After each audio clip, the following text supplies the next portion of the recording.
तो जरासंध ने भीम से युद्ध किया। युद्ध करते करते भीम की सारी हाथ पांव सब ढीले हो गए हैं। भगवान आए, बोले कह भैया क्या हुआ, अभी तक नहीं मार पाए। बोले क्या बताएं। बोले तुमने हमें ऐसे फंसा दिया कि हमारी सारी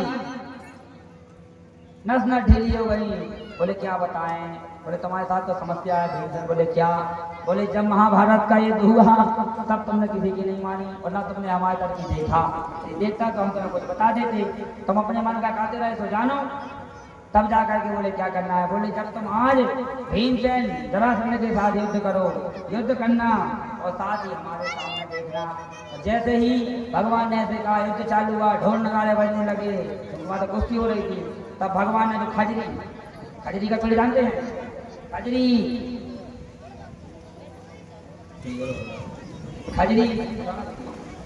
खजरी के एक टान को तोड़ा और खजरी के टान को पकड़ करके जा करके चीर दिया। अब चीरा तो वो समझ गया कि भगवान कह रहे हैं कि इसको चीर दो बीच में से।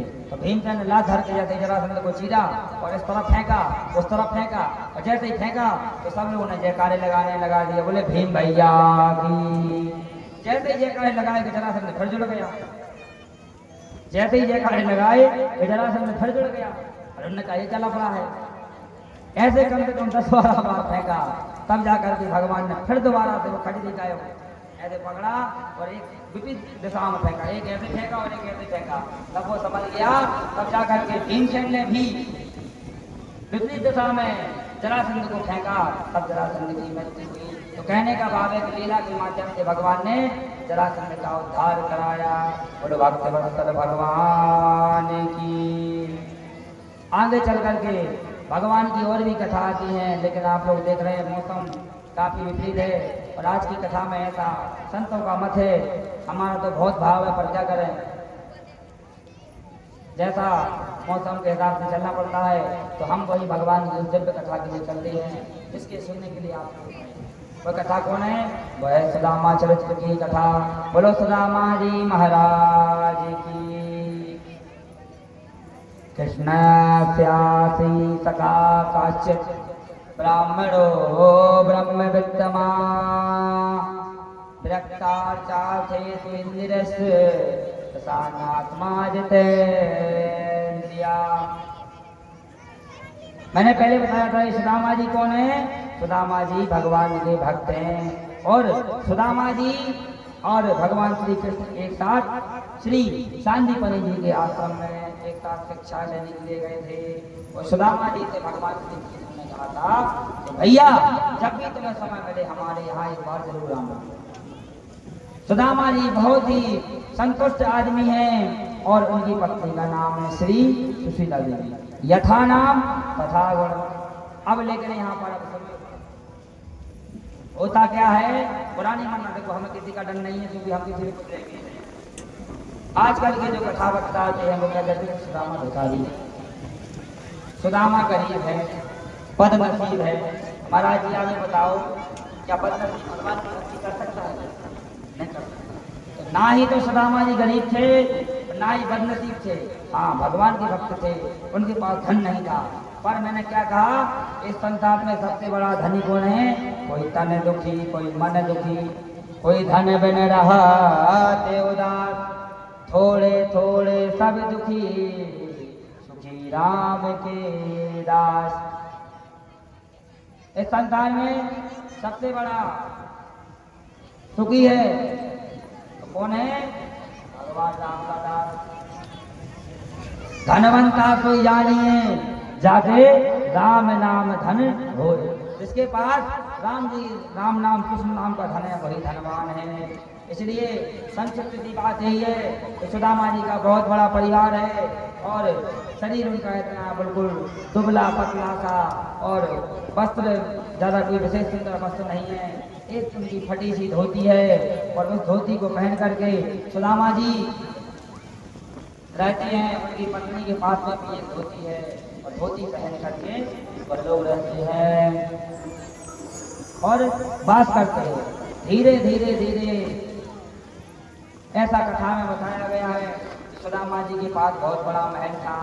महल तो था पर क्या था, भगवान के मंदिर जैसा महल था। एक टूटी सी झोपड़ी है और उसी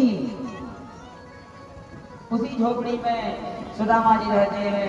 पानी गिरता है तो प्रसादी डाल लेते हैं, और ज्यादा पानी गिर जाए तो मोहल्ले वालों को लेकर के फिर पड़ोसी के यहाँ जाते हैं। हे भैया जरा अपना कमरा खोल दो, हमारे बच्चे पानी से भीग रहे हैं।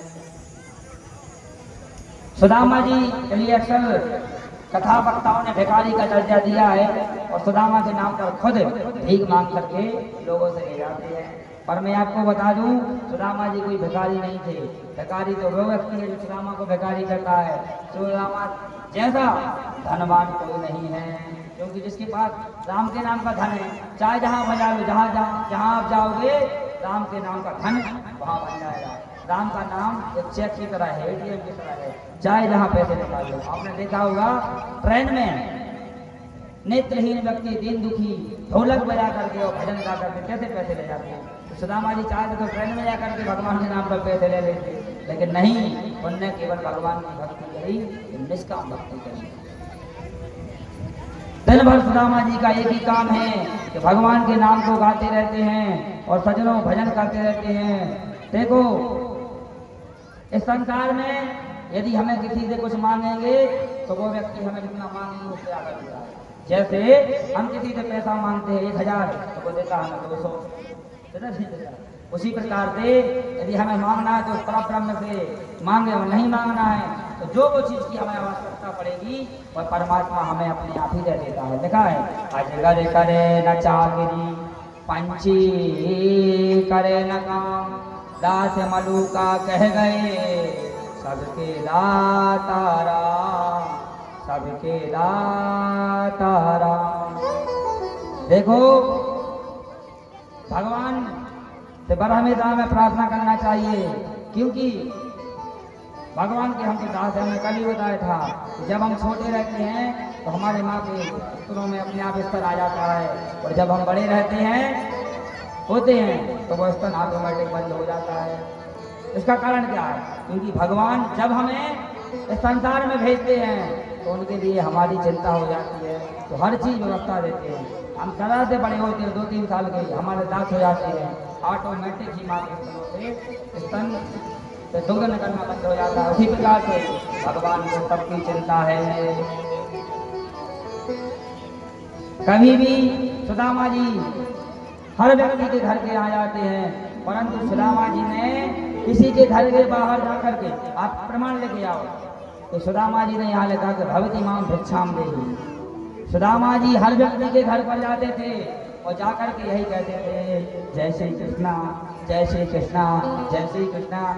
जब आदमी जय श्री कृष्णा सुनता था तो उसने कुछ भगवान की प्रसादी ला करके सुदामा जी को दे दिया, तो सुदामा जी को ला करके अपने परिवार, देखो सुदामा जी का नियम था, क्या नियम था? भले दूसरों से वो प्रसाद के रूप में लाते थे, लेकिन पहले भगवान को भोग लगाते थे, इसके बाद खुद खाते थे। गौ धन गज भन बाद धन और रतन धन खान, जो आवे संतोष धन सब धन धूर समाय, सब धन धूर समाय। सजनों मैं आपको बताना चाहता हूँ कथा के माध्यम से, सुदामा जी कोई भिखारी नहीं है और ना कोई क्या हो रहा है, कोई इतने बड़े वो भी नहीं है कि किसी से मांगे और उन्हें कौन क्या दे सकता है। सजनों मौसम खराब हो रहा है, इसलिए कथा को हम बहुत जल्दी आगे बढ़ा रहे हैं। आप लोग हमारे लिए क्षमा करना, क्योंकि ना आप लोग कहो पंडित जी अच्छे से नहीं सुना रहे हैं, तो इसलिए समय का मौसम देखते हुए हम कथा को बहुत जल्दी आगे तक बढ़ाने का प्रयास कर रहे हैं। तब सुदामा जी लाते हैं और ला करके अपने बच्चों को देते हैं। एक समय की बात है कि सुदामा जी को 10 दिन तक किसी ने कुछ नहीं दिया, क्योंकि मोहल्ले वाले शादी में चले गए थे। तब सुदामा जी क्या करते थे कि हर जगह जाते थे और जाकर के खेतों में, जैसे अभी चना की खेती निकली है तो खेतों में जो सिला डला रहता, बचा खुचा धन, गेहूं की बाल डालें, चना बटे इत्यादि ला करके और उसे चने को गीला कर करके उसमें नमक डाल करके अपने बच्चों को खाने देंगे। थोड़ा था मौसम, यही मौसम आया, खेत में भी सब कुछ खत्म हो गया। तब जा करके सुदामा जी के बच्चे रोते हैं और पिताजी से कहते हैं, पिताजी मुझे बहुत भूख लगी है, आप कुछ लाइए। तब सुदामा जी क्या करते हैं, सुने। सुदामा जी भगवान का चरणोदक लेते हैं और चरणोदक लेकर के उसमें तुलसी का पत्ता डाल करके अपने बच्चों को पिला देते हैं। अब आप अंदाजा लगा सकते हैं कि किसी पिता का बालक यदि भूखा है, उस पिता को नींद नहीं आती है। मैंने एक लाइन लिखी है, क्या कि पापा मेरे सबसे प्यारे, तुम ताना कोई और जहां में, तुम से ही पहचान है। भैया मोबाइल बात चला देना।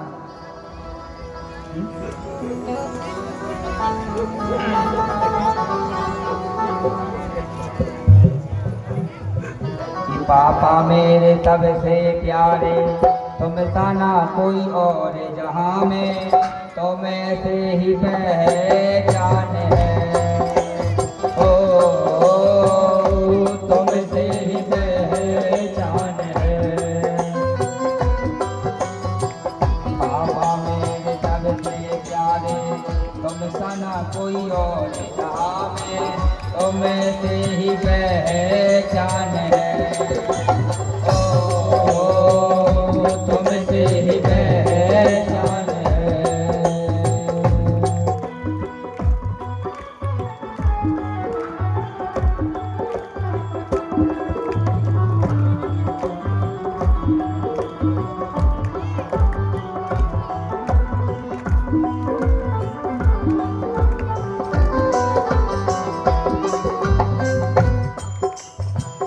आज हम आपको बता रहे हैं, हर व्यक्ति की पहचान उसके पिता के नाम से होती है। हमारी भी पहचान है तो सब लोग जानते हैं कि हम फलाने के लड़का हैं। आप लोग भी हैं तो आपको भी आपके पिता के नाम से जाना जाता है। और हर पिता की एक इच्छा होती है कि चाहे कुछ भी हो जाए, हमारा बच्चा भूखा नहीं रहना चाहिए। सुदामा जी भी क्या कहते हैं, खुद भूखे तो जाते पर भूखा ना हमें सुला। खुद भूखे तो जाते पर भूखा ना हमें सुलाते। खुद भूखे तो जाते पर भूखा ना हमें सुलाते। खुद भूखे तो जाते पर ना भूखा हमें सुलाते। आज नाने देते पापा,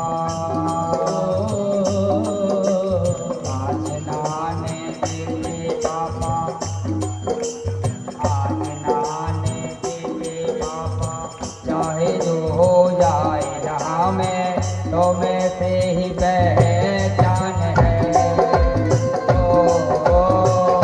तुमसे ही पहचान है। तुमसे ही पहचान है।